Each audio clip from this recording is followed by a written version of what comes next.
Glampreneurs? I have a very special guest today. She is a marketing guru.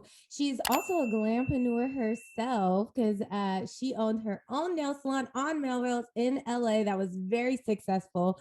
But currently, she has her own marketing firm called Laland Industries LLC. And she is dedicated to helping businesses market themselves, promote themselves, and just learn how to run their business effectively, right? Which is a girl of Yes. my own heart, because that's what I'm about to. I brought her on the show today because she is always giving great tidbits, gems, nuggets, whatever you want to call it, about how to market your business. And because she's so passionate, I knew that she would be perfect for you guys to just hear what she has to say. My guest is Leila Roberts. How are you, Leila? Hi everyone. Hi, Glampreneurs. Super excited to be here to talk with you all. Super excited. Yes. So let's do a little bit of background so everyone knows.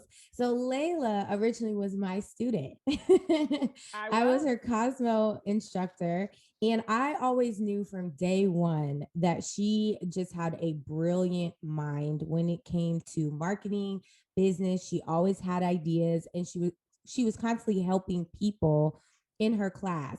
And so it was no surprise to me when you decided to make this a business because you are always like, you always have ideas, always.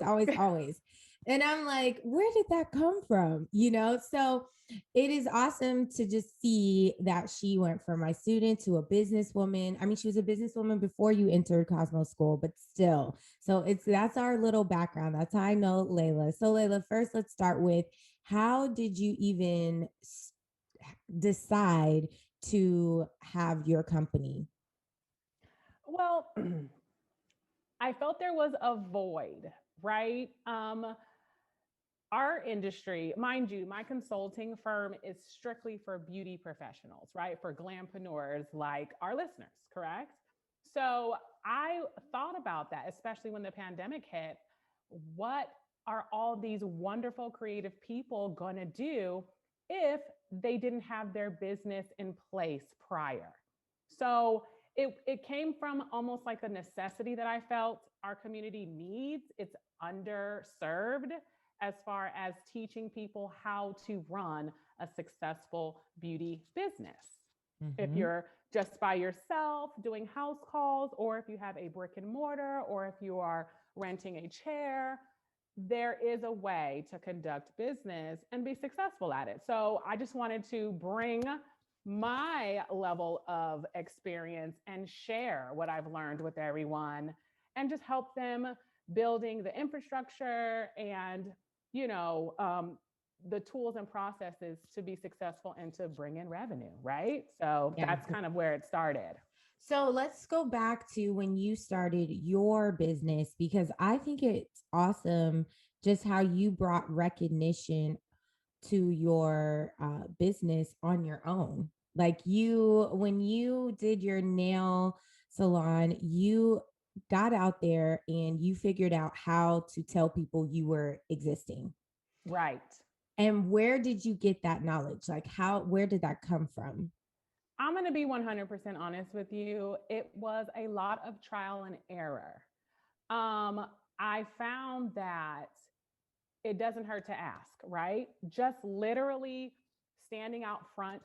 Our salon, our spa was on the second floor.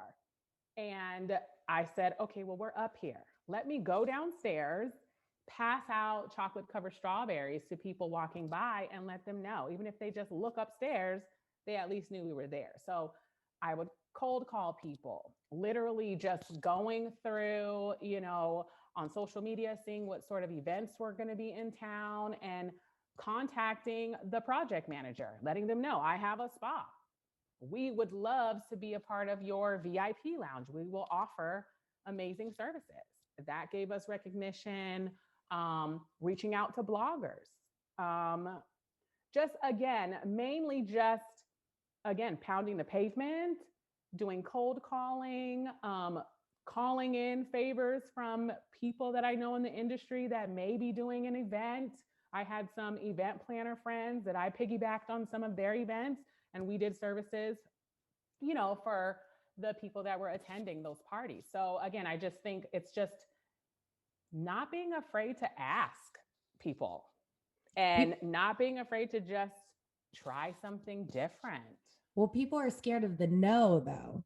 But what really is going to happen if they say no?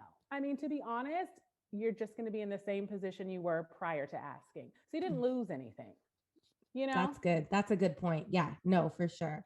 So, can you tell me some of the common mistakes that beauty professionals make when they are marketing themselves?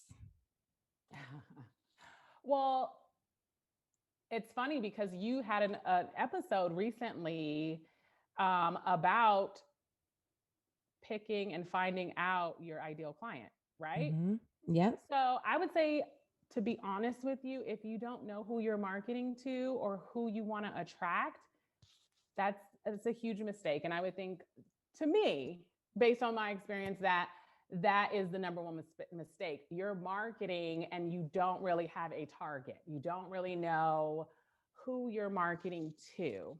And then also, I would say utilizing only one platform or one method to market. Diversify. That's also a mistake that I think people find. They just rely on maybe just Instagram only or only word of mouth or referrals, So diversifying and knowing who you're marketing to would be, I would think, a huge mistake that a lot of people make. And just because they don't know. Yeah, they don't know. And I think it is a little overwhelming because I know I kind of started before social media.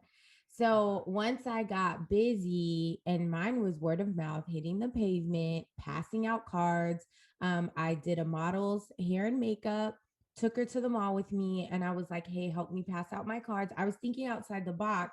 Yeah. So then when social media came, I'm like, oh my gosh, this.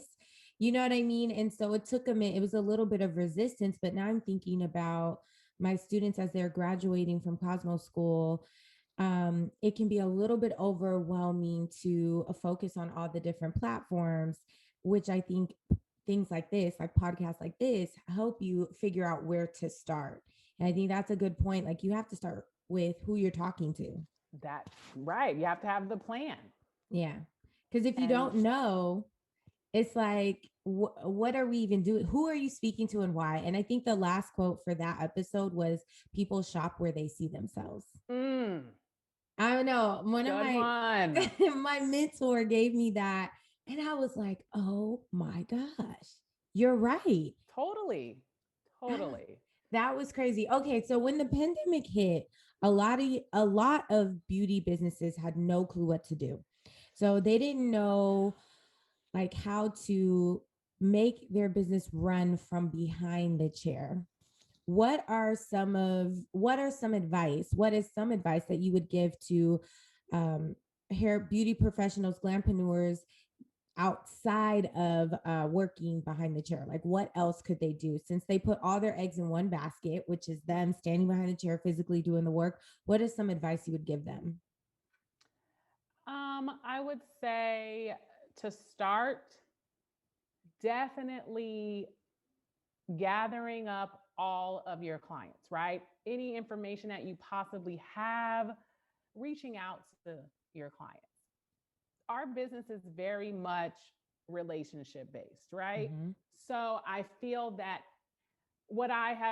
this is actually advice that I've given to a friend of mine, right? When the pandemic hit, I was like, contact all of your clients.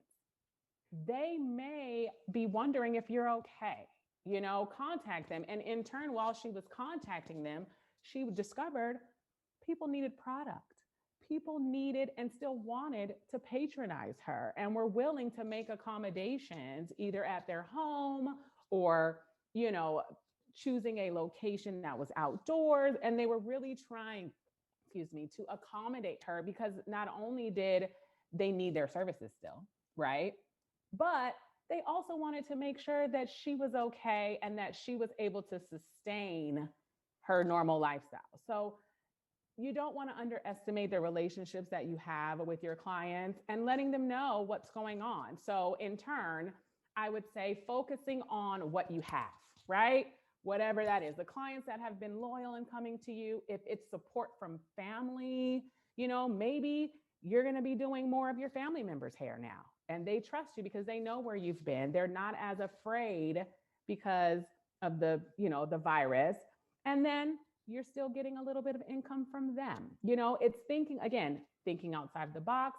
Also, possibly you could get with another service provider that's a friend. You guys can purchase some products at a lower, discounted rate, and you guys can do delivery and deliver. Everyone needs shampoo. And I'm personally who I care about my hair. I'm not just going to get any shampoo. I'm going to call my lady and say, hey, what should I use on my hair? So you can create care packages, right? And charge a fee. And you're getting a discount already. You're a service provider. So things like that, I would say, to just bring it back, focusing on what you have, trying to build off of what you've already established, and then also taking that time to learn something. Take the time to learn a new skill, right? Learn a new technique, sharpen your skills, Yeah. I think the key that everyone should take from that is you see what you already have by not underestimating the relationship you have with your clients. Because I Yes. think every time we need to do something new, we think that we need to go do something new. Like we don't try to see, okay, what can I do with what I have already? And you found, or people found that, well, my clients do. A few of my clients, when I came back, decided to give, like one client gave me a $200 tip. And I was like, whoa, that was more than her service. And she was like, you are essential. You're essential to me. Exactly. And I'm like, wow. So you're right. And then another key thing I want you guys to make sure you're taking from this is to keep your clients in the loop. And the reason why I say that is Definitely. when I had my daughter, I went on maternity leave, and that was the scariest thing for me because I had never left my clients for a long amount, maybe a week, you know what I mean? But to say 10 weeks, maybe 12, I'll be gone. And I didn't know what to do. So what I did is I would email my clients and I would say, hey guys, so I'm no longer in the salon, as you already know, getting ready to have the baby. I'll keep you guys in the loop. Then I'm like, I sent another email like, she's here, here's a picture of us in the hospital. And then, just made them a part of the journey. So my daughter still, some of my clients haven't even met her face to face, and she still gets presents from people because you made them a part of your journey. And you're right. Don't And they underestimate that feel like relationship. they are a part of your life. We spend a lot of time with these people, right? We're like Mhm. therapists. We know all about, the things that sometimes they don't even want people to know or see. It's a very intimate position that we are in with our clients, and we shouldn't take it for granted. And really, you know, like I said, you just never know. And it again doesn't hurt to ask, doesn't hurt to reach out. Doesn't hurt. You're right. Okay. So, how important do you think social media is to your business? Because we have some glampreneurs who've maybe been in the industry for years before there Right. was a Facebook. Maybe there's MySpace for those of you guys who don't know what MySpace Oh, is. telling our age. I know.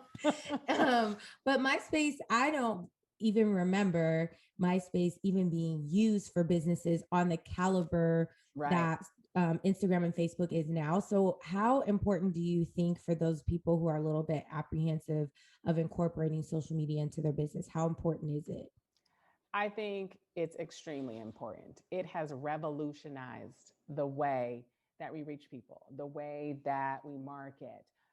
Not only that, but how many people we can reach at any given time is huge for business, you know? So I do think that it's very important, and it can be overwhelming. But again, there's an app for everything now, right? I know, DeAndra, that you utilize those apps quite often to map Yes. out and schedule out your posts. I think, yeah, like I said, I can't stress it enough. It is hugely important. This is something that has revolutionized not only business as a whole, but our industry specifically. We're able to show our work in real time. We're able to get customer testimonials in real time. This has never been done before. So I do think that it's very important. I do think it can be overwhelming, but again, like anything, you can learn. And there now with technology, there are apps to even do most of the hard stuff for you, you Mm-hmm. know? So yeah, I do think it's very important. And I think it is a tool like anything else, right? But you need to know how to use it, right? You don't just take a tire off of your car without knowing how to use that wrench that takes the lug nuts off. You know what I Yeah. mean? So yeah, I do think it's very, very important.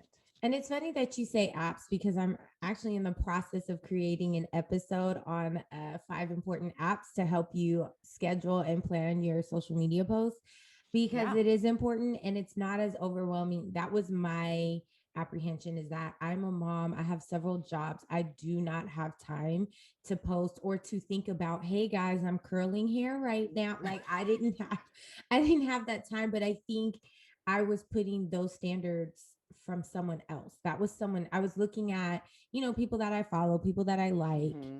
And I had to make it make sense for me. You know what I Right. mean?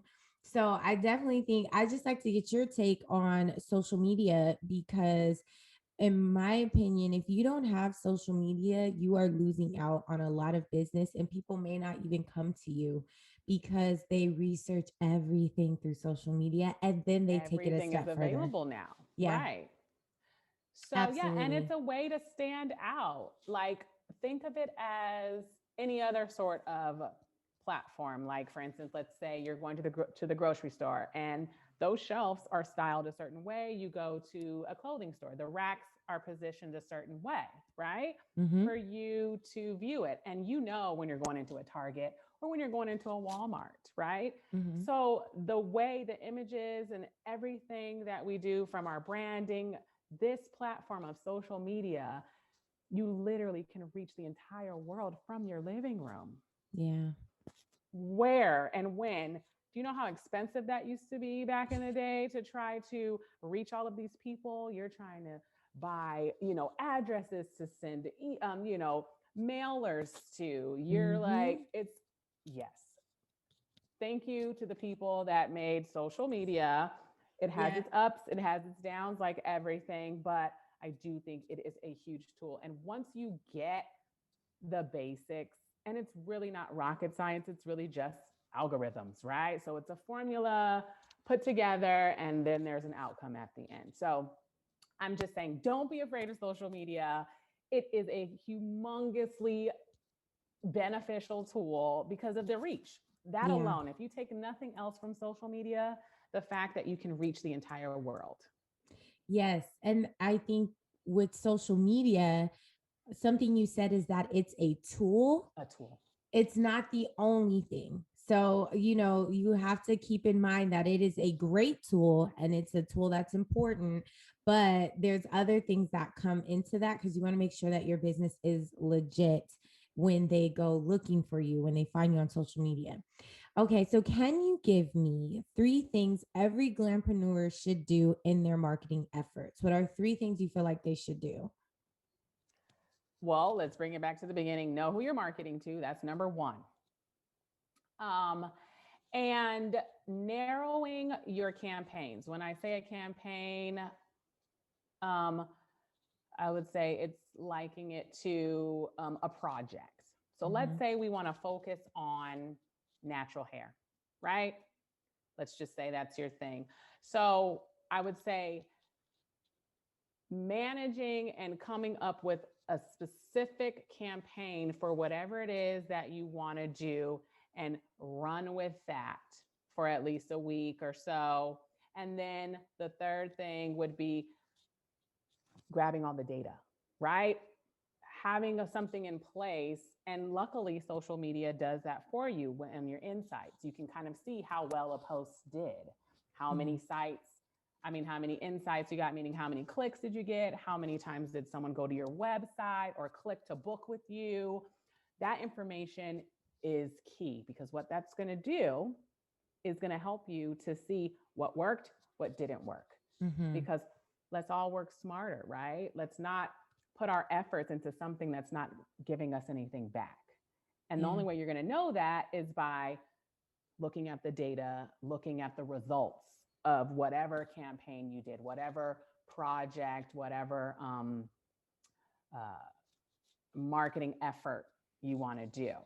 So those are the three things to bring it back. Know who you're marketing to, have a set plan, right? And try to focus on one thing at a time. That will make it less overwhelming, and kind of like gear all of your posts of all of your correspondence within that same theme. There you go. Mm-hmm. Let's call it a theme. Think of a theme that you want to go with, and just work with it for about a week or so. You could even carry it on as long as you want. But typically, I would say about a good full week, 5 to 7 days, kind of gives you a real idea of how well something did. And you get more opportunities to keep telling people the same information in new ways. And then gathering the data. So, those three things: having a plan, knowing who and what you're going to talk about, right? Mm-hmm. What your theme is, and then getting the data. Getting the data is huge.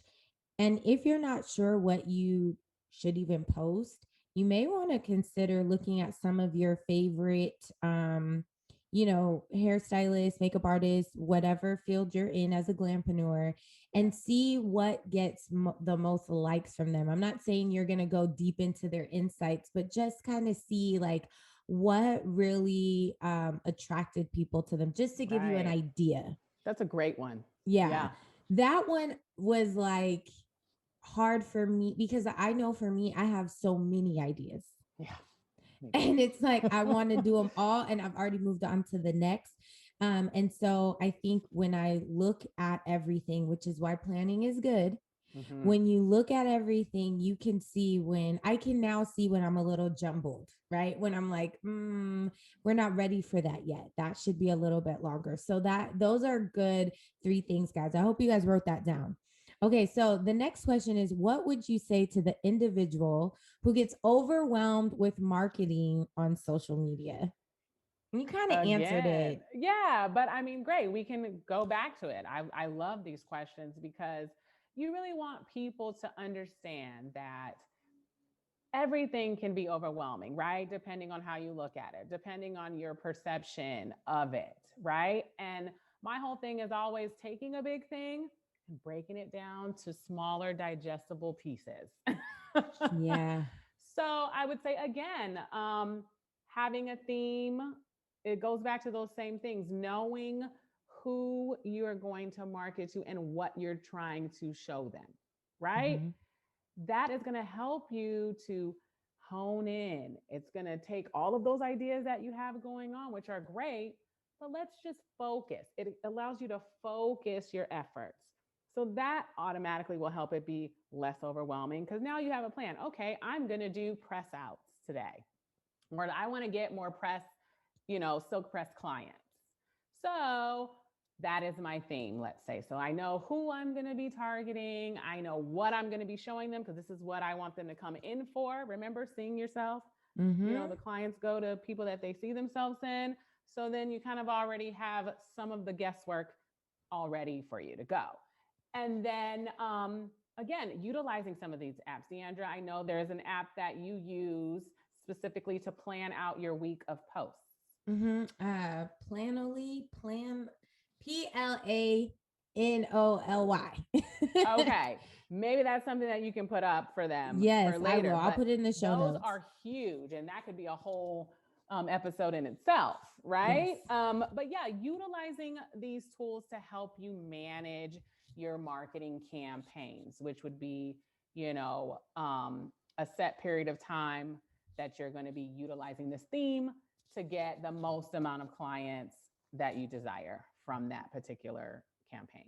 So yeah, I hope, did I answer that? I No, know I you did, ramble but I was sometimes just because gonna I get say, so into it. no, you definitely answered it, but I was gonna say something when it comes to these apps, and I'm gonna get a little bit more in depth with it in an episode. But one of the Okay. things I want you guys to think about is take a moment to get ready for your plan. Meaning, like, okay, you have to know how to use the app that you want to use. You have to know like what's the theme you're going to do. And I think when you try to tackle everything at once and then post, that can get overwhelming too. So like I always say, give yourself an education curve. Like start seeing what makes sense. Do you like this app? Is this, you know what I mean? Like make sure that you give yourself a minute to figure out your rhythm instead of posting and then getting upset that it's not working right or that you still feel overwhelmed. Because I know that, you let me just be real with you guys, it took me a minute to be consistent on social media. And if you guys scroll through my IG, you'll see the transformation. If you scroll all the way down to the bottom, you'll see it was like kids and family, then random very pictures that were not lit well. It was like you could see the education, the growth, and allow yourself that moment, is what I'm saying. Because I think we look at people that we admire and want to be like them, maybe not even knowing that they have a social media person now. You know what I mean? Right. And it is a process. And I love saying this all the time, trust the process. It is, there's steps for a reason. And sometimes we want to just get to the end, right? But trust the process, and break it down into smaller pieces, right? If you have this huge goal, well, what's the first step, right? And then once you go that, then you go to the second step and the third step and so on and so forth. And educating yourself is key. It is. Right? Listening to a podcast, listening to a talk, even going on and just, doing an online seminar, even at a community college. They have tons of social media classes that are free at a lot of these city colleges and stuff that are virtual.